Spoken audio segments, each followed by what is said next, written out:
బియ్యపు మధుసూదన్ రెడ్డి అంటే అసెంబ్లీలో కామెడీ చేస్తాడు, కామెడీగా తిరుపతి అంతా బ్యానర్లు కట్టుకుంటాడు, జగన్ కు కామెడీగా గుడి కట్టాడు అంటే అతన్ని కమెడియన్ అనుకుంటారా? కానే కాదు. శ్రీకాళహస్తికి అందరూ రాహుకేతు పూజల కోసం వెళ్తుంటారు.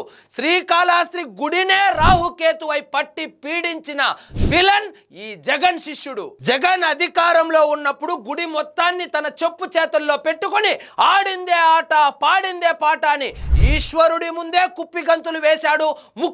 ముక్కోపానికి గురయ్యాడు. 2019 నుంచి 24 వరకు శ్రీకాళహస్తి దేవాలయం యొక్క ఆదాయం కేవలం 80 నుంచి 90 లక్షలు మాత్రమే చూపించి మిగిలిన మొత్తాన్ని ఓం నమ శివాయ చేసేశాడు. ఇప్పుడు ప్రభుత్వం మారింది, కూటమి ప్రభుత్వం వచ్చింది, దేవాలయం యొక్క ప్రతిష్టత పెరిగింది, పారదర్శకత వచ్చింది.